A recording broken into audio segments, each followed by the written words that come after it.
ನಿನ್ನೆ ಮೊನ್ನೆಯಿಂದ ಕೆಲವು ಶಾಸಕರುಗಳಿಗೆ ಮಾಜಿ ಮಂತ್ರಿಗಳಿಗೆ ಕೊಟ್ಟಂತ ರಕ್ಷಣೆಯನ್ನು ಗನ್ಮ್ಯಾನ್ಗಳನ್ನು ವಾಪಸ್ ತಗೊಂಡಿದ್ದಾರೆ ಅಂತ ಹೇಳಿ ಸುದ್ದಿ ಬರ್ತದೆ.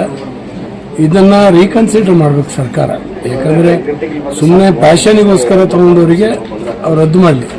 ಆದರೆ ಯಾರಿಗೆ ಪ್ರಾಣಭೀತಿ ಇದೆ, ಓಡಾಡ್ಲಿಕ್ಕೆ ಕಷ್ಟ ಆಗ್ತದೆ ಅಂಥವರಿಗೆ ಖಂಡಿತವಾಗೂ ಸರ್ಕಾರ ರಕ್ಷಣೆಯನ್ನು ಕೊಡುವಂಥ ಅವಶ್ಯಕತೆ ಇದೆ.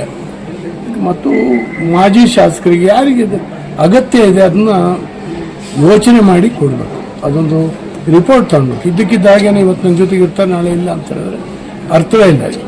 ನನ್ನ ಜೊತೆಗಿದ್ದಾಗ ಏನಾಗಿದೆ, ಈಗ ನಮಗೆಲ್ಲ ಇಲ್ಲಿ ನಕ್ಸಲೈಟ್ ಏರಿಯಾ ಇದ್ದಾಗಲೇ ನಮಗೆ ದೊಡ್ಡ ಸೆಕ್ಯೂರಿಟಿ ವೈ ಕ್ಯಾಟಗರಿ ರಕ್ಷಣೆ ಕೊಟ್ಟಿದ್ರು. ನಾನೇ ಬೇಡ ಅಂತ ಬರೆದುಕೊಟ್ಟೆ, ಯಾಕಂದ್ರೆ ನಾನು ಅವ್ರನ್ನ ಕರ್ಕೊಂಡು ತಿರುಗಾಡ್ಲಿಕ್ಕೆ ಆಗೋದಿಲ್ಲ ಅಂತ. ಕೊನೆಗೆ ಒಬ್ಬ ಗನ್ಮ್ಯಾನ್ ಕೊಟ್ಟರು. ಈಗ ಆಮೇಲೆ ಹೋಮ್ ಮಿನಿಸ್ಟರ್ ಆದ, ಈಗ ಸರಿಯೇ. ಆದರೆ ಇದನ್ನು ವಿಡ್ರಾ ಮಾಡೋಕ್ಕಿಂತ ಮೊದಲು ಅವ್ರನ್ನೂ ಕೂಡ ಹಿಯರ್ ಮಾಡಿ ಅವ್ರ ಕತೆ ಏನು ಕಷ್ಟ ಇದೆ ಏನೋ ಕೇಳಬೇಕು. ಆದ್ದರಿಂದ ಇದನ್ನು ಇದ್ದಕ್ಕಿದ್ದಾಗೇ ಯಾವುದೋ ಪ್ರಿಜುಡಿಸ್ ಆಗಿ ರಾಜಕಾರಣಕ್ಕೋಸ್ಕರ ಅವ್ರನ್ನೆಲ್ಲ ವಿಡ್ರಾ ಮಾಡ್ಕೊಳ್ಳುವಂಥದ್ದು ಖಂಡಿತ ಸರಿಯಲ್ಲ. ಈ ಯಾರ್ದೋ ಜೀವನ ಮೇಲೆ ಚೆಲ್ಲಾಟ ಆಡಬಾರ್ದು ಸರ್ಕಾರ ಅಂತ ನಾನು ಸಂದರ್ಭದಲ್ಲಿ ಒತ್ತಾಯಿಸ್ತೇನೆ. ಸರ್, RSS ಸರ್ಕಾರಿ ಶಾಲೆಗಳನ್ನೆಲ್ಲ ಇದು ಅವ್ರಿಗೆ ಕಸಬಿಲ್ಲ. ವಿಶೇಷವಾಗಿ ಪ್ರಿಯಾಂಕ್ ಖರ್ಗೆ ಅಂತ ಒಬ್ಬ ಮಂತ್ರಿ ಅವ್ರ ಖಾತೆ ನಿರ್ವಹಣೆ ಬಿಟ್ಟು ಮತ್ತೇನೇನೋ ಮಾತಾಡ್ತಾ ಓಡಾಡ್ತಾ ಇರ್ತಾರೆ. ಅವರಿಗೆ ಬೇರೆ ಕೆಲಸವೇ ಭಾಳ ದೊಡ್ಡದಾಗ್ಬಿಡ್ತದೆ. ಇವತ್ತು ನೋಡಿ IT-BT ಕಂಪನಿಗಳು ನಮ್ಮ ರಾಜ್ಯ ಬಿಟ್ಟು ಬೇರೆ ಬೇರೆ ರಾಜ್ಯಕ್ಕೆ ಹೋಗ್ತಾರೆ. ಅದ್ರ ಬಗ್ಗೆ ಗಮನ ಕೊಡೋಕೆ ಅವ್ರಿಗೆ ಪುರ್ಸೋತಿಲ್ಲ. ಇವತ್ತು ಅವ್ರದ್ದು ಇನ್ನೊಂದು ಖಾತೆ ಗ್ರಾಮೀಣಾಭಿವೃದ್ಧಿ ಖಾತೆ. ಅದು ಇವತ್ತು ನೋಡಿ, ಇವತ್ತು ಸುದ್ದಿ ಬರ್ತಾ ಇದೆ, ಒಂದು ಪಂಚಾಯಿತಿ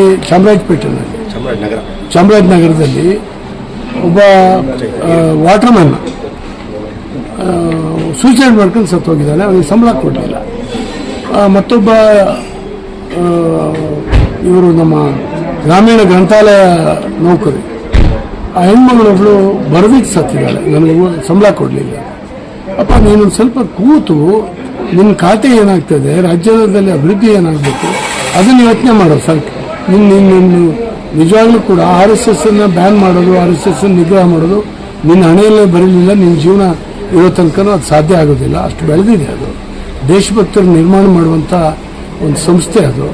ರಾಷ್ಟ್ರದ ಪ್ರಜ್ಞೆಯನ್ನು, ರಾಷ್ಟ್ರ ಸೇವಕರನ್ನ ನಿರ್ಮಾಣ ಮಾಡುವಂಥ ಕೆಲಸ ಅದು ಮಾಡ್ತಾ ಇದೆ. ನಿನ್ಗೆ ಯಾಕೆ ಹೊಟ್ಟೆ ಕಿಚ್ಚಾಗಿದೆಯೋ ಗೊತ್ತಿಲ್ಲ.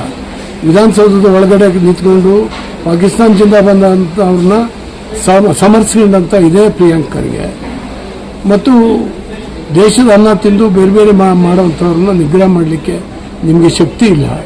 ದೇಶಭಕ್ತರು ನಿರ್ಮಾಣ ಮಾಡುವ ಸಂಸ್ಥೆಯನ್ನು ನಿಗ್ರಹ ಮಾಡಬೇಕು ಅಂತ ನೀವು ಯೋಚನೆ ಮಾಡ್ತಾ ಇದ್ದೀರಿ. ಒಟ್ಟಾರೆ ನಿಮಗೆ ವೋಟ್ ಬ್ಯಾಂಕ್ ಬಿಟ್ಟರೆ, ವೋಟ್ ಬ್ಯಾಂಕಿನ ರಾಜಕಾರಣ ಬಿಟ್ಟರೆ ನೀವೇನು ಮಾಡಲಿಕ್ಕೆ ಸಾಧ್ಯನೇ ಇಲ್ಲ.